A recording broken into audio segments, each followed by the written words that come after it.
my way. I'ma make a statement day by day. Y'all better come my way. Y'all better come my way. Okay, and say, y'all better come my way. I'ma make a statement day by day. Peace out, up. Put them in the air, and go rise up. Welcome to Jam Packed, where we try to pack in as much goodness and dope conversation as we can in the mystery time given. And let's just be real, it helps me stay accountable on time. So we will hear a little quack quack from when our time is through. I am your host, Jamila, and I am super duper excited, y'all. We have such a dope treat. But before we get into that, make sure you hit your notification, the like, the subscribe. Make sure you follow on Instagram at JAMPACKED Show, as well as on YouTube, youtube.com/jampacked. We're on Twitter. You can find me in these clubhouse streets. We out here. Y'all, our guest is so incredible. I am excited for y'all to meet him. He is a queer confidence coach.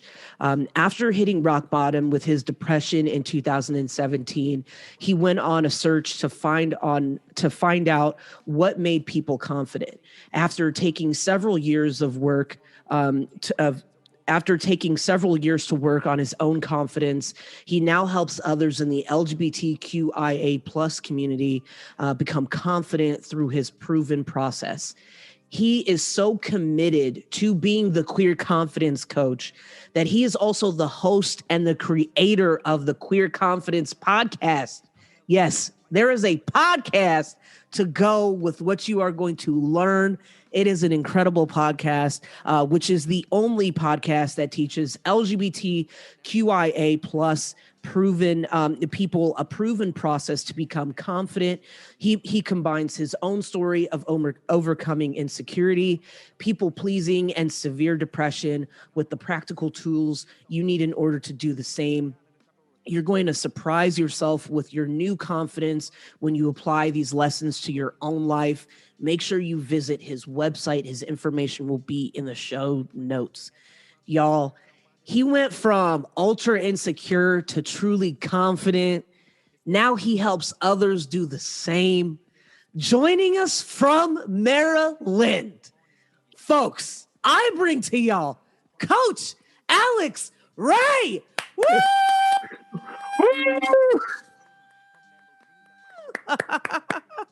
Oh my God, Jamila, that was like the most amazing intro I have ever had in my entire life.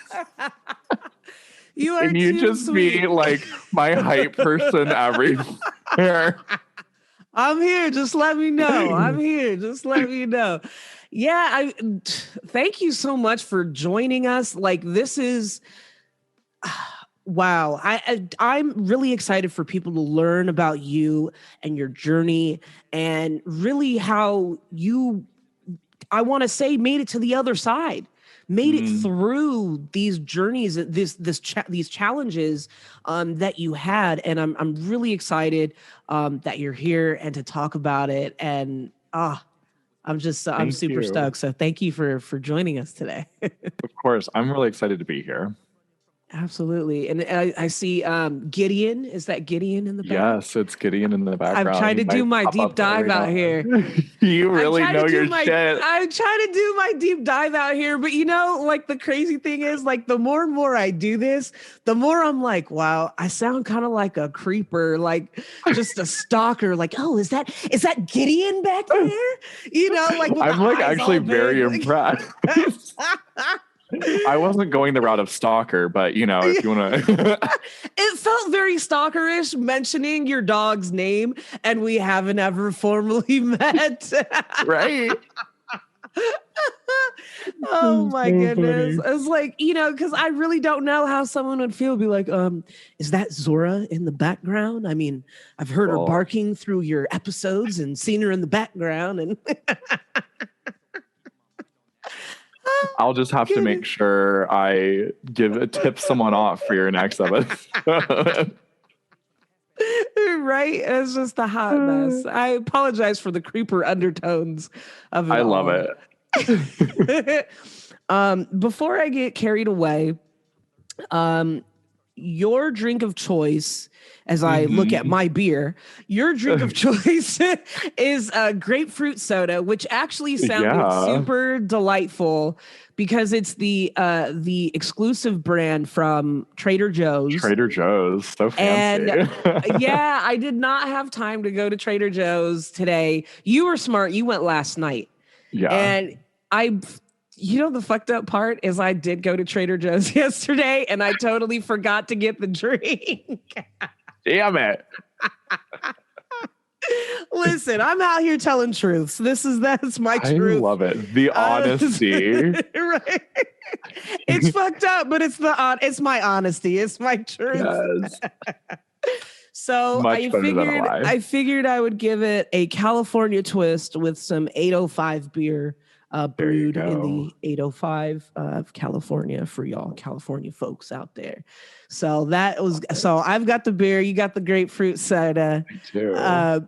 So as we were going through game possibilities, we were a little bit more swayed with revisiting Mentally Stimulate Me, Derek Jackson's, as he has made headlines, also being a supposed life coach, relationship coach that he's supposed to be, but he got caught cheating on his wife. And then that was like a whole situation. He made game cards to help people with their relationships or get to know the person that you're dating. So I thought it was very interesting. We've got the queer confidence coach here, and we are going to enjoy some of these Mentally Stimulate Me cards. If none of these options, if you don't want to answer the question, then you can just ask for your attorney, which would be kind of like a little stem of the interrogation, or you can answer it. But if you answer it, then I've got to take a sip, and if I answer, then you've got to take a sip of your grapefruit juice or grapefruit soda, which looks so delightful. Now, yes, one more view for the camera, right? Like, right? It looks so good. Love it. It's not just some raggedy like grapefruit soda that you get at the liquor store or the market. Just no, it's not. I don't know if y'all have Giant out there, but it's not Giant brand sparkly water shit, right? Right, exactly. This has some real juice in it. Right? A little sprinkle of some flavor. Got some good stuff in there. Well, it's funny because I love it. I stopped drinking a year and a half ago. And so when you were like, oh, pick your drink of choice, I was like, I just drink water. And I was like, wait a minute, hold on. Yeah. A luxurious drink of choice. What do I like? Right. I love this shit. Yeah. So this is my non-alcoholic beverage for the evening. I love it. No, it's interesting because when I say just pick a drink of choice, folks think it has to automatically be alcohol. We play with alcohol, but it's like, you can drink a tuna juice for all I care. Whatever. That sounded like the most rancid thing. As soon as I said it, I was like, nah. Like, I don't think I'd ever drink tuna juice. I'd be hoping you never answered any queses. I would not want to be drinking tuna juice. That's when we would play so, and anytime you say so or like, you have to take a sip of the drink. And if I just stay quiet. Right, exactly. I'd be like, Alex, tell the people. Talk to them. This is the worst podcast. He just was quiet the whole time, so he didn't have to drink his nasty water. Exactly. Yuck. Oh my God. I have to take a sip now. Right. Get rid of that thought in my... Okay, much better. Oh, goodness. Okay, so first question. Yeah. Let's see. It's okay. It's halftime at a football game, and there's $1,000 prize for the winner of a foot race. You get picked to race, but your opponent is disabled. What do you do? Do you A, participating but letting them win, or B, forfeiting, or C, running like Usain Bolt, no mercy? Wow, he has no chill with the He has example. no chill. First of all, I think it's funny you think a gay man would be at the football game. Well, listen, asses look good in tight pants. Oh, they do, right? Best part Asses about never any sports ball. discriminate. All right, so supposing I actually am at this game, right? I really don't like any of those options, but actually, hold on. I do have a friend who lost his leg in combat. Oh, and if shit. it was he and I, you better believe I would run like Usain Bolt across the line. Like, be like, bye, Derek, leaving you in the dust. Yeah. I love it. I guess it would depend on the person, right? If there's somebody that like, maybe it's a new thing and it's very sensitive for them, I would really want to be like conscientious of that. But if otherwise, they're not blind. Oh, maybe they are blind. I don't know, right? Maybe they are. They're a really good runner. They know what their disability is. Why would like that's not insulting. True, because they kind of leave it open with disabled. Disabled could really mean anything. Right. Could be. It could mean any of the under the category of disabled. It could mean a lot of different things. Right. But maybe you just throw on your heels and run. I would do that. But I do you run fast in heels? I love that you are that you love wearing heels so much. I've already decided where your picture is going to go. Like, I'm using that one for the words of wisdom, and then I'm using your other one for the promotional one. So, because I don't want to take away the shine of the heels, and it's the full words of wisdom one where you really get to see the heels. Yes. I love it. To be honest, I've never full out ran in heels. I might have done a quick little dash here or there, but never full out run. I've talked about how I openly I can't really walk in heels. And so heels are never for me. So I would probably quit if I had to run in heels. That would be rough. That would be rough. I mean, I want folks to kind of get an understanding of who you are and how you came to be. Stranger, you've always loved rocking your heels and doing that. Well, not always. I guess I'll get to that part later. Well, no, I was going to say how you debated between coming downstairs in heels in front of your parents and just saying, ta-da, this is what it is. Or I really love that part of it.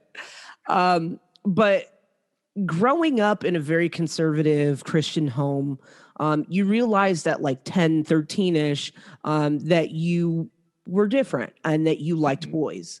You grew up with an overbearing sense of shame and constantly searching for the answer to true lasting confidence, and that you would wish and often you would wish that you could spend at least 5 minutes not living in your own head, over hyper analyzing everything you said, you did, and even your mannerisms. How did you find the courage to come out to your family? Well, it's an interesting thing. It's I didn't feel courage, especially in this context, is an interesting thing because I didn't really feel super courageous. I didn't feel any kind of positive emotion in that time. But my coming out story, I was very careful in the way that I came out. I was at the point which, like you mentioned, I grew up in a real conservative Christian home that told me that being gay was going to send me to hell. And I was extremely angry at God and was like, F you. I've been praying this away for, at that point, it had been 9 years and nothing had changed. And so I was angry and I was like, fuck this. And before coming out, though, I did my research. Like, I was Googling how to come out to religious parents, what to expect, what might happen, worst case scenario. And so from what I understood by reading other people's stories, I thought there was a high probability that I would get kicked out. So I was dating a guy at the time, and so I was 19, and so I decided, okay, well, I can probably move in. Well, definitely I can move in with him. And I had told him that we had had that conversation. I could move in with my friend. I had one gay friend. Or I could also move in with my grandmother. Now, I had never had the conversation with my grandmother, but I knew of anyone in my family. She was the most accepting and wouldn't give a shit, really. So that was my plan. Had the conversation first with my mom, and then we went both together with my dad. And to my surprise, my dad actually took it much easier than my mom did. And then we worked through it. But I also, something I'm really thankful for in my process of coming out was it was very out of character for the time. So I'm still kind of surprised because I was very insecure too, but I did have a moment of courage, like you're mentioning. And I think confidence too in that moment when I went to them with, hey, I'm gay. I also was like, and here are my boundaries. I understand that you're probably going to want to try some type of conversion therapy or something with me. And here's what I'm willing to do. I will agree to one session with a conversion therapist. And if I don't like it, I'm not going back. And I also let them know, if you want me to move out, I have options. I can move out. And so I really I went in there like, I'm not messing around here. My life is not up to you. Here are the options. Right. I would love to have a discussion now, Mom and Dad. What do you think? Right.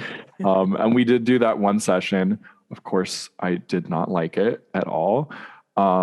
Pretty sure he was just a gay man who was either closeted or maybe he was out and trying a different lifestyle. I don't know. Right. But yeah, we left and I was like, yep, there we go. That was my one session. I'm not going back.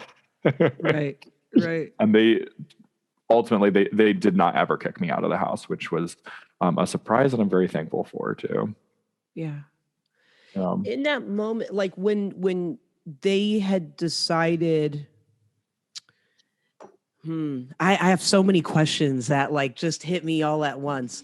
In that moment, were you when you were exemplifying courage and confidence, did it ever connect that was confidence and that was, and that's a great question. I don't think so. I think in the moment, what I remember is just being filled with fear. But also, I think it probably was one of the first times in my life that I frequently did have to be my own protector. But I mean, this was a situation where I went into it like, I'm going to have my own back here. And I don't think to be honest, I don't know that I noticed the profoundness of that and how that's reflected later in my life until having this conversation with you just now, because the years after that were a train wreck. And, 4 years after it is when I hit rock bottom. So, yeah, I don't know that I connected it at the time. I don't think I did. Yeah, I think in that moment, just you were a lot stronger than you gave yourself credit for, is totally. What it feels like. For folks that are still trying to understand or kind of figure out where we're going with this, at that time, or fast forward some years after, you know, in that time you had wished that you had lived life instead of just surviving, and that you had tried to earn value, and that you were feeling that insecurity and you never felt like you were enough. You even worked out like crazy, super chiseled abs. You worked hard on your body and you tried to be the quote unquote worthy. And you even tried to start a fitness coaching business on the side. And none of it ever healed that hole that was missing for you. Yeah. And then in October 2017, you had ended a relationship that you had actually felt was holding you back from committing suicide. And then you had been in therapy since the second grade, and you knew exactly how you were going to do it since you were 10 years old. What was it about that particular day or moment, I should say, that you had enough, and you wanted to take it into your own hands? Well, I think there's like a little bit of lead up that's important. And during that summer, I was really, really unhappy. And like you mentioned, I'd been in therapy since on and off since second grade. At the time that year, I was on a medication that was not working. Their psychiatrists did not listen to me. And I was in therapy, which was good, but I also wasn't being totally, fully honest because I had a belief that I didn't want to be a burden on somebody else, which now looking back, I'm like, isn't that wild, right? That we have these thoughts. I know that I'm not the only one that's had that thought before, where like, even though we're paying someone to be our professional help, we're like, I don't want to be a burden. And we have those thoughts too about our friends. Do not want to be a burden on them. So I wasn't being honest. I was on medication that wasn't working. And I was also wrestling really hard with, am I going to be, you know, my religious beliefs have changed a lot since then. But at the time I was like, am I going to be doomed to eternal punishment and torture because I'm with a guy? And the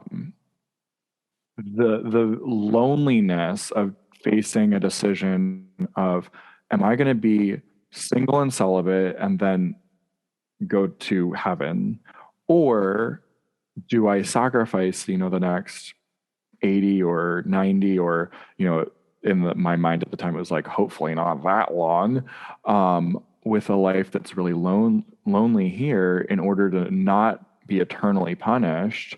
It was a very horrible choice, or it was like, I'm doomed if I do and doomed if I don't. And so I was using a lot of things externally to help myself feel valued or valuable. And because I did view myself as so worthless, again, through the eyes of the teachings that I grew up with, like humans were unworthy, we were trash, we were garbage. And that's why we needed some kind of savior. So I was working a whole lot. I had a career, like a 9 to 5. I was working out a lot because I thought, oh, if I just have like the body, then I'll feel confident. Then I'll be able to like be my true self and I'll feel good about being me for the first time ever. So I was working out 3 hours a day, 1 in the morning, 2 in the evening. I was dating this guy at the time, long distance. And, and then, right, the fitness business that you've mentioned. That's when I started my first coaching business, and was also coaching and working on that for about 6 hours a day. I only slept like maybe 4 hours a night consistently for several months leading up to October. And then when I met this guy, I'd already been like, I'm ready. Now's the time. And I held on for him. He had a family member that had committed suicide, and I was like, I cannot be the second one in his life to do this. This is not okay.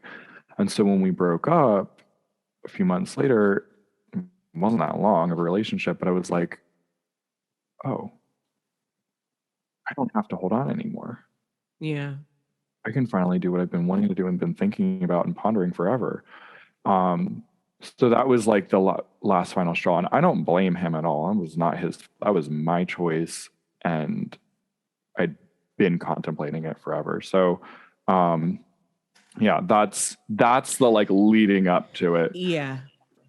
No, I definitely don't want anyone to think or to feel like it was your partner, your ex, that Right. was the trigger. And that's why I try to be mindful of that it was your relationship that had made you feel like I no longer am obligated. I can finally do everything that I've been thinking about wanting to do, whether it be positive or negative. Because I know that feeling. And I think very often, even folks that are listening, they may have had those thoughts in their mind, but something or someone in their life was holding them back from maybe going with what their thought was. What would you tell folks that are listening, that are going through things in life? And I know you often talk about, especially in the LGBTQ plus community, we have so many outlets, so many ways to escape. Can you go ahead and expand on that for folks that are listening and how they can make a positive pivot? Yeah.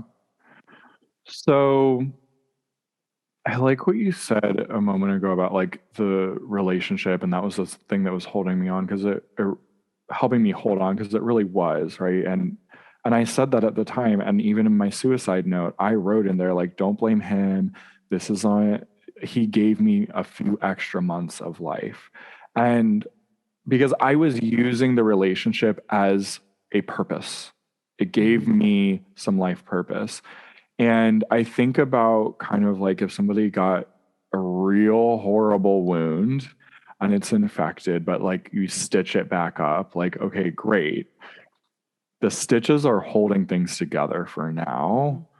I was using relationships, I was using work, I was using working out, all as things that were holding my life together. However, eventually, we don't actually go in there. Like the stitches are not what we need. We need to clean out the whole damn infection and then close it up. And so, yeah, maybe the stitches are holding it together at the moment. But we're not going anywhere until that infection is cleaned up. And in my case, infection took over before, before actually getting help. So, I'm like losing track. What was your original question though? I think you answered as far as what was going on that particular day, that particular moment, because it really was a mixture of things mixed together, and it was that storm that finally came together. It was all of these different things. And so I understood that when you said it, because I've been there. I've definitely thought about committing suicide when I was younger, in my adult years, after my first lesbian relationship, so having these feelings of depression, I don't want to say are normal or not normal, but in your journey, in your case, you discovered when you went to the therapist afterwards that what you were thinking about, because you were thinking about it throughout the day, correct? Oh, yeah. I mean, it was like several times every single day. And I remember like that year, for most of that year, every time I got in the car, I was like, oh my God, I hope I die in a car accident. Every time. And I didn't realize that that was optional in a way. Like I didn't realize that it was possible for me to not have a life where I didn't think about dying constantly. And the reason I didn't think that was because, one, I thought like most people thought that way. And then two, the people that told me that they didn't or didn't think about suicide, or told me that it was possible, I guess, like my therapist, like telling me it's possible. I'm like, well, yeah, but you also don't have the same experience as me. So like, you probably don't know. Right. And Yeah. so I love to share my story from the standpoint of like, look, I am like you if you're thinking about suicide on the regular. Mm-hmm. 2, it is not everyone's daily thought pattern. So like, oh, wait a minute, this is something that's kind of different. It's not everyone just thinks about this all the time. And then 3, like if I can come to the place where I am now, where I very, very rarely think about it. I mean, it's like months go by and then like something pops in my head. I'm like, oh yeah, but I don't really want to anymore. Yeah. Which is not the reaction before. It was like, oh yeah, that would be a great option right now. Yeah. Oh, I felt that shit. I felt that. I feel that. So, wow. Yeah. Because I even as an adult, I have to like check myself and say, no, that's not who we are. That's not what we're going to do. That's not where we're at in life anymore. Yeah. And wow, I'm going to try not to get emotional right now. But yeah, no, I feel that so deeply because there have been many times where I was so upset, so depressed, so angry, just die in a car accident. But my whole thing was make it look like it was an accident. Right. And I was like, then it doesn't technically have to be suicide. That would be nice. Right. And I would think about that. And I had thought about that. And there was another time I had worked in a really high building. And I was like really angry one day. And I was like, I could just jump off this building right now. I'm so over life and what's going on. But it takes, I mean, you're the queer confidence coach. So I'm going to let you do the coaching. But I just feel like it's important to speak from an honest place and to share your truth. Just like how you mentioned before, you were holding back from your therapist, from those sessions. And that's the important part. Like when I speak to my therapist, I let her know if I was really, really down that day or how deep of a spiral I was feeling or whatever the case was.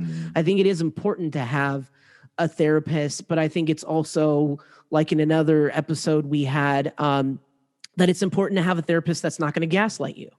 And so, and to find the person that you connect with and that you feel like you can openly connect with, you know? Yeah.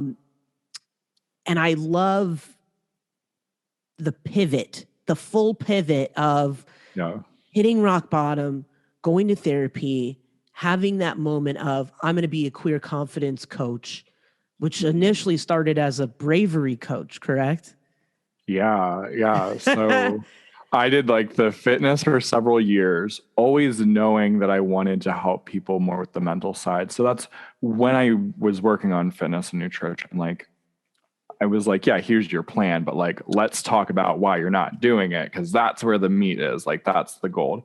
And then 2020 hit, everyone's freaking out. And I was like, well, I've always coached people in this way with nutrition. It would be really unfortunate if I didn't at least offer this. And then once that was taking off, I was like, oh my God, I could not do any more nutrition or fitness. I love this so much. I'm doing what I love.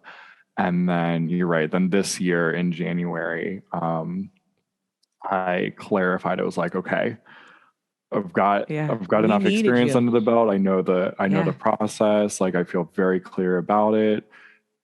It's time to like actually call myself out. I was nervous too. I was like, people are gonna not like this. No, our own community is right.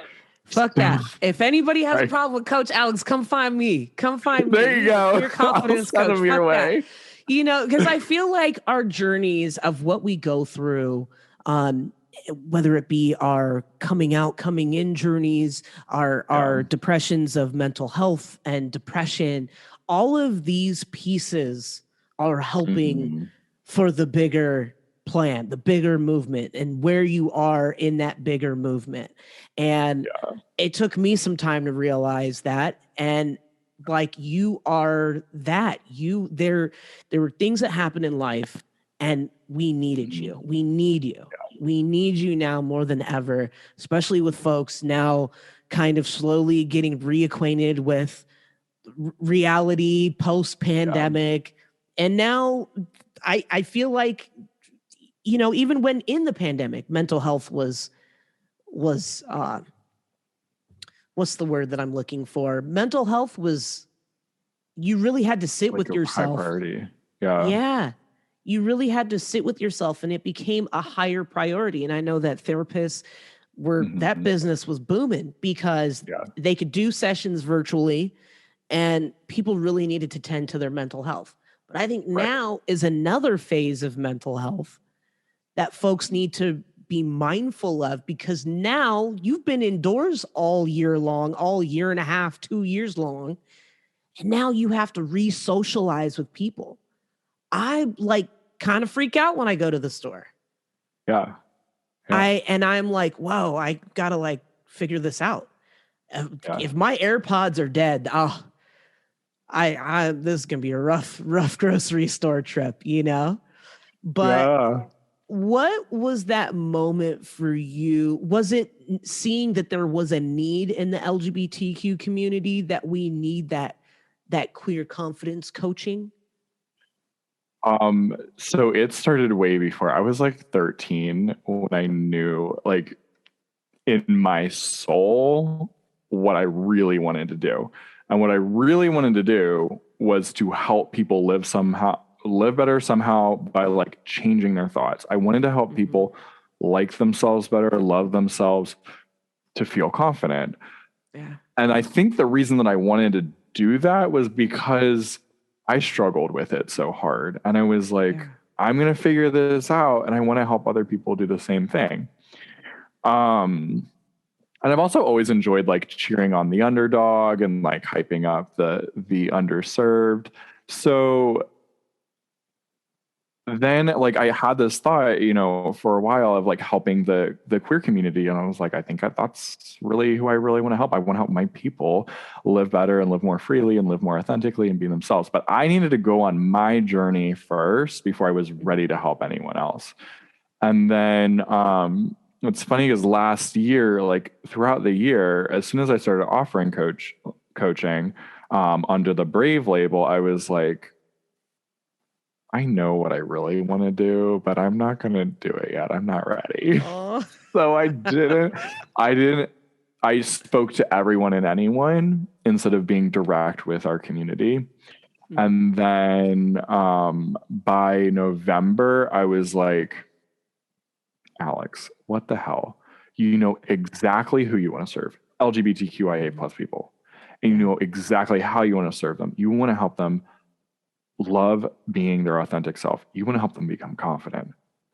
And so that it took a lot of restraint at that point to go, I want to make this change. Really all it was a branding change at that point. It wasn't even really like it was just being more myself, as I talk about, like taking off a layer, right? Having other things in front was like a nice protection. This was like vulnerable. And so I was like, we're going to set everything up. I had for the next 2 months is when I planned the podcast name change. I planned like the process and figured out what exactly are the steps, because I know I've been through it and I've helped other people through it, but I've never like written it down. And then it was a lot of also coaching, my self-coaching and getting coached around like, I know in my soul, this is what I want to do. This is the radical action. This is being radically authentic. But I'm still nervous about this. Again, like I told you, are people going to not like it? Is it going to be the wrong thing? Am I going to say the wrong things? Am I going to now have to be like so responsible? And I'm going to have to like learn all these new terminologies. And like, I'm not going to be able to know everything for everyone in the community. And we have some vicious people. They might really hate me. You might be like, you said that term wrong and you're canceled. And we can be a very unforgiving community. But it's almost like this. It's a higher level of accountability and responsibility, and yeah. But I completely get that. But you're doing so many great things, and I want folks to kind of get an idea of what queer confidence coaching kind of entails. I know we really only did one card from the game. Reading? Let's see. Let's do another one, yeah. Let's do one more. Okay. Let's see. Your partner's 10-year-old twin cousins shoot you with super soakers. You have a cup of ice. You have a cup of ice cold water and no one's watching. What do you do? Do you are you A, walking away because they're just kids, B, going to tell your partner, C, fake chasing them, or D, drenching them and squaring up after? Wait, how old are they again? 10 years old. 10-year-old twin cousins. Jesus. That's so specific. Right. Also, if they're 10, what happened to him? Right. Oh my God, of course I'm soaking them. Like, I love kids. I think kids are so fun. I don't really want to have my own, but I really want to be the fun uncle. And hell yeah, I'm soaking them and chasing them around the yard. And I'm going to go find my own super soaker. I'm playing with them. I'm getting muddy. Yes, I'm doing the same. But I don't know about squaring up. That means like fighting little 10-year-old kids. That sounds problematic. That sounds a little problematic. Yeah, he put squaring up. Squaring up after. Derek Jackson, what is going on? I don't know. Let's see. Your favorite celebrity offers for your partner to spend a night with him or her so long as you don't come. Your partner accepts. What do you do? Are you A, telling your partner to have a good time, B, agreeing but spying afterwards, C, throwing a fit, or D, finding a non-celeb to spend your night with? Ooh. Oh. What?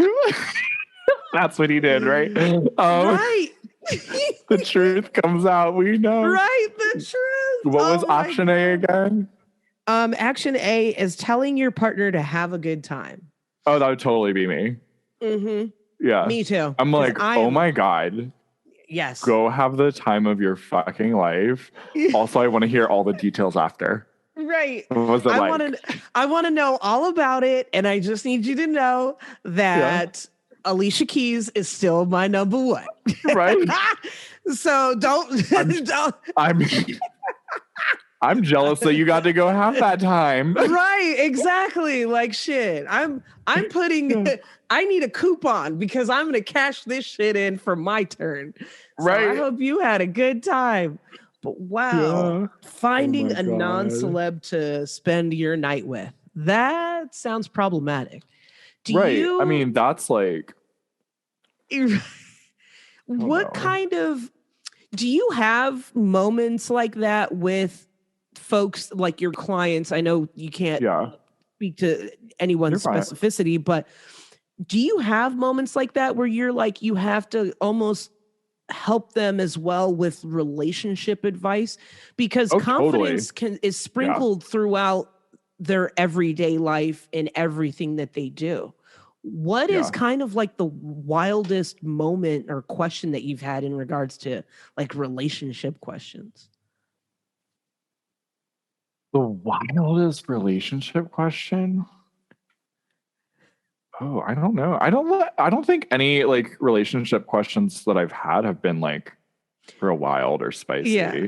Okay. I've had wild or spicy questions than my clients have had.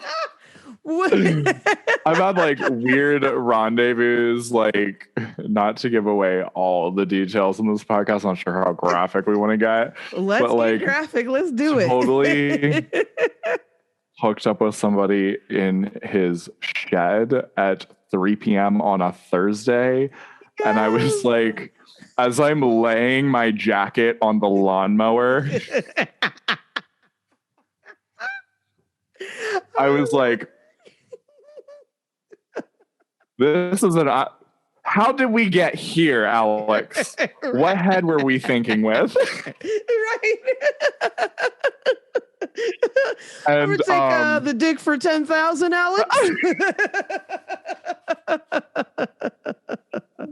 And here's a really great. I'm recently seeing someone. Ooh. Just when I was going to say, hey, can they slide into your DMs? I'm recently talking with someone, and we're not really to the official point of like, oh, we're like official boyfriends, exclusive, whatever. But the neat thing is I shared with him the story and all the details and laughed my ass off through the thing. And you know what? He had the exact response that I know I want in a partner, which was like, wow, that's hilarious. And he's brought it up at other times he's like, oh, hey, there's a shed. Are you ready? Like, yes, I great. Love it. It's great. I love it. I don't know. We got a weird sex question, but I really can't think of anything my clients have asked, but like, I'm also open to it, like they can bring me anything weird. And to answer the other part of your question, like working on confidence. So when I start with a client, we have a consultation, we go over 7 different, areas of life. Like I have like a list here, like relationships, emotional health, physical health, financial health, time, friendships, things like that.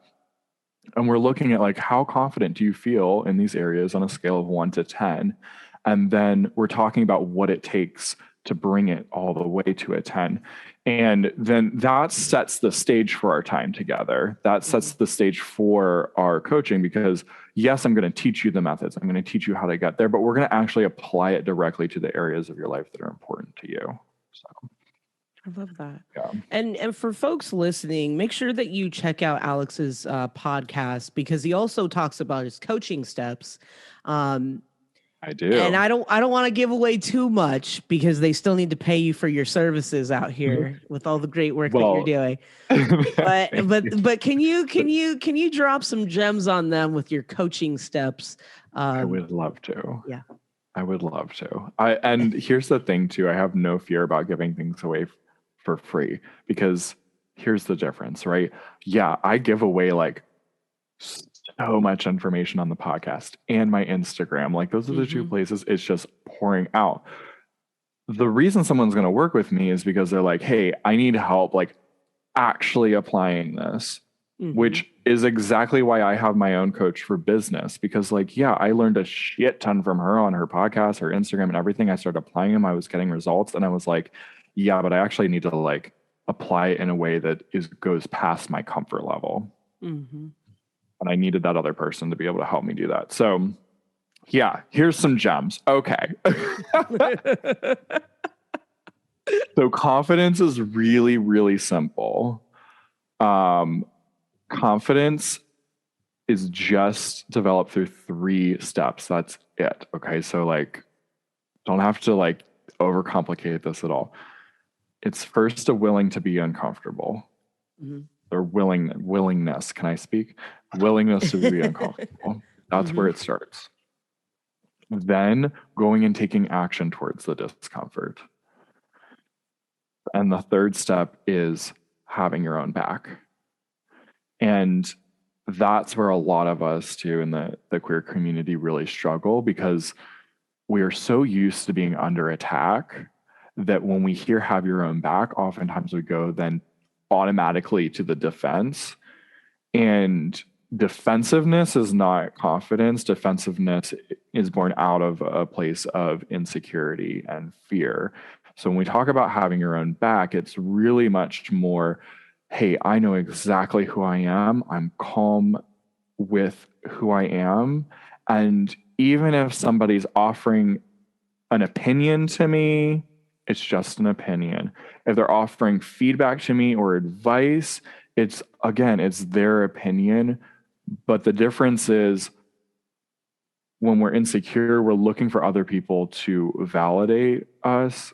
And it means so much more to us because we're looking for insecurity is external security. Mm-hmm. When we have confidence, like the security comes from within. And so we can kind of calmly take in that and go, okay, no problem. I'm going to let you be exactly who you are. You can totally hold that opinion or whatever. And I also get to be exactly who I am. And I don't agree. Or maybe I do agree, but I don't go to a place of like, oh, I'm a worthless piece of shit and shaming myself because I found something that maybe I want to adjust about my behavior or something. Yeah. Yeah. And allowing discomfort, I love that you really do. So for folks listening, and you're like, wow, I want to hear more. Literally, there are episodes dedicated to each of these steps. But can you expand a little bit on allow discomfort? Because I feel like folks are going to say discomfort, like, oh, I don't like to be uncomfortable. Can you explain to them discomfort is a beautiful space to be in? But you talk about that a lot in your podcast. But can you break that down a little bit for them? Of course. And quickly, if you're looking for the 3 steps explained in detail, the first 3 podcast episodes are those. So I made it really easy. So you could just scroll to the beginning. Allowing discomfort is the difference between being uncomfortable with, I don't know, what's an uncomfortable scenario we want to come up with? Okay. I'll just speak from personal experience because I tend to have a lot of uncomfortable moments in life.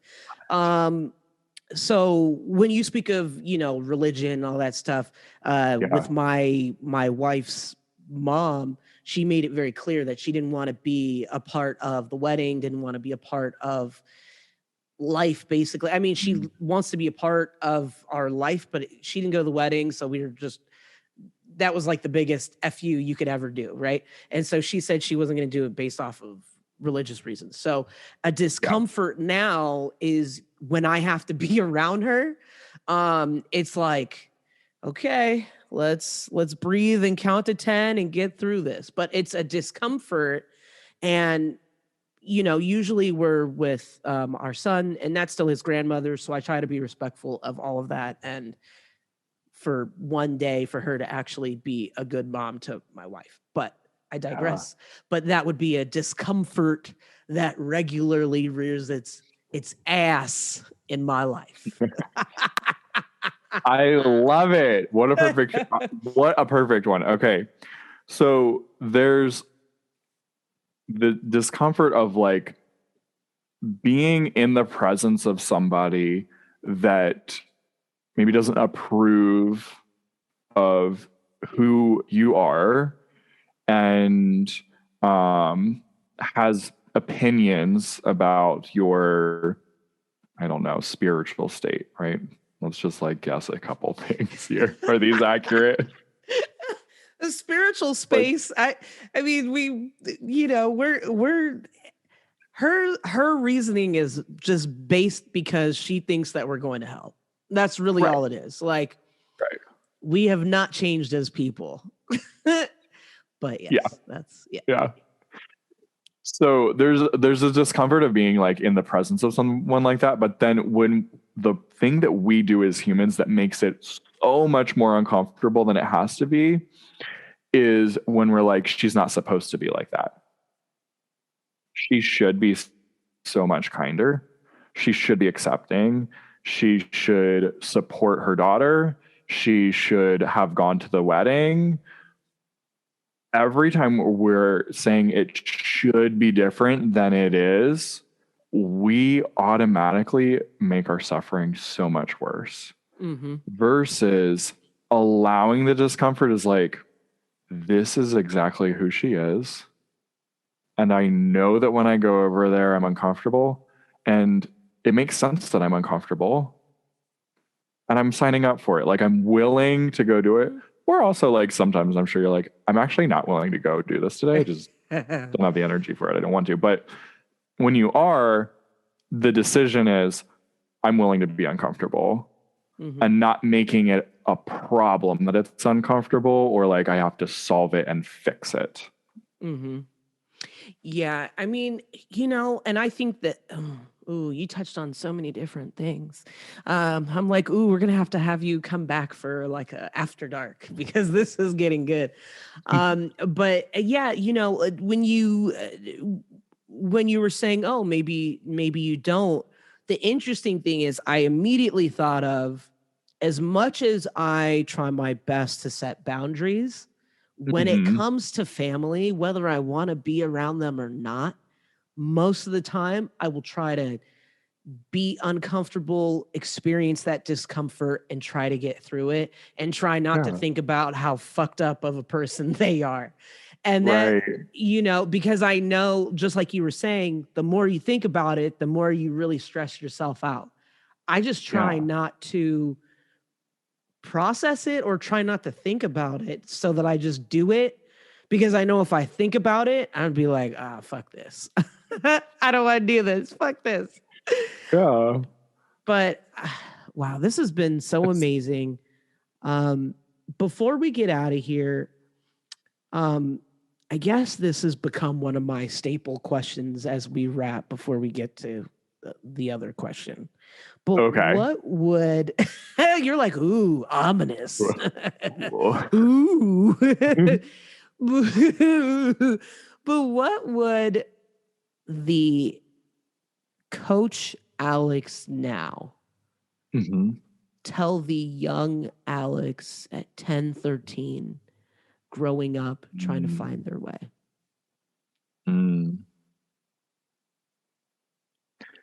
He would definitely tell the young Alex, it's okay to be exactly who you know you are. And no one has the perfect answer for your life. The person that no one's lived your journey for you and no one's going to. And so before you get any further, stop looking for the right way to do everything and just be calm, be still, and know what your way of doing things is. I love that. I love that. Ooh, I really love that. Before we officially get out of here, we usually end on words of wisdom.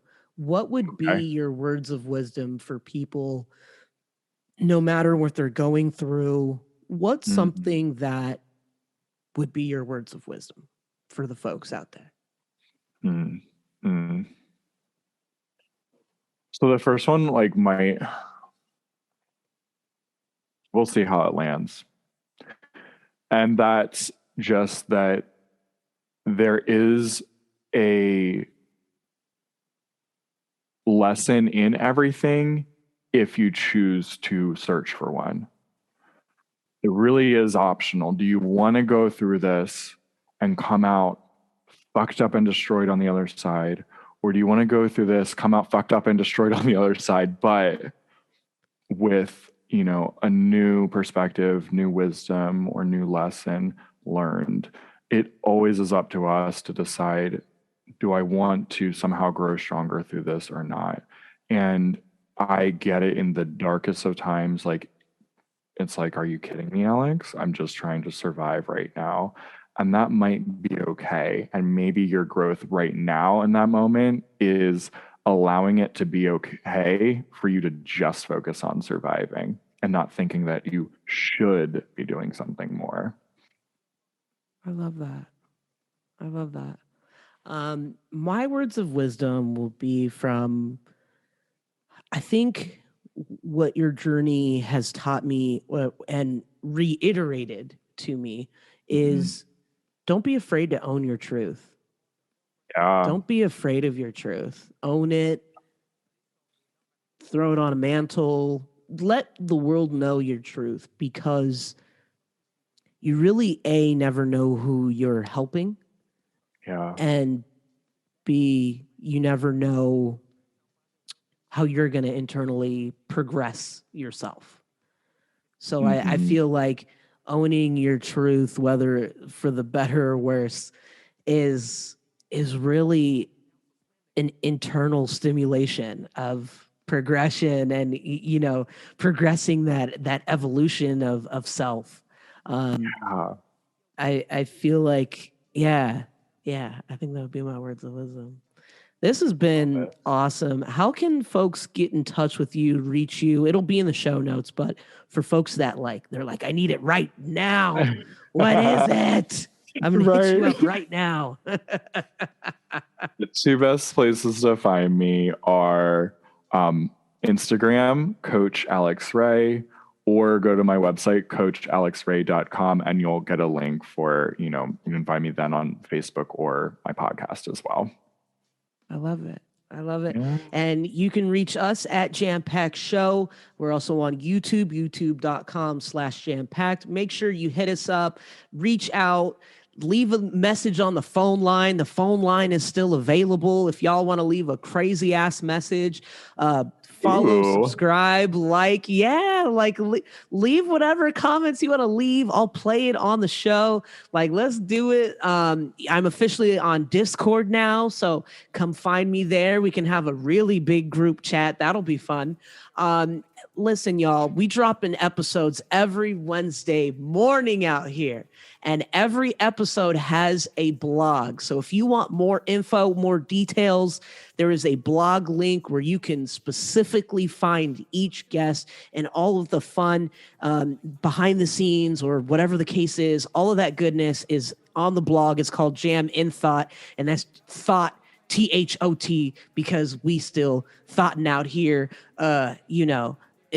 in a invisible world. I can't really be thoughting as a married woman. But I feel like I'm still a thought internally. I love it. Thoughty McThotterson. That's what you can call it. Alex, this has been a pleasure. This has been amazing. I love it. I love your laugh, your insight, your gems. Your laugh is so infectious, and I Thank you, Jamila. I really do. I enjoy. Listen, my deep dive. I enjoyed it because every time there was an Alex chuckle, I enjoyed it. I was like, yes, I live for it. See, now I'm laughing. And I'm like, oh, wait. Right. You're like, oh my gosh, am I doing it the right way? Oh wait, I'm doing it right now. Well, there it is. Oh shit. That's the thing. You can't point something out because then it's like, fuck. Now I gotta think about this all the time. Hyper attention. What does this sound like? Oh, am I laughing right now? Wait, am I fake laughing? Am I doing it on purpose because she mentioned it, or I don't even know. Yes, I am my worst critic. That's I love it. I love it. This has been an honor. This has been a pleasure. I appreciate you joining us. Please come back. Thank you for having me. I would love to come back anytime. Okay, sounds good. All right, y'all. And we will see you on the next Jam Packed. Y'all better come my way. I'ma make a statement.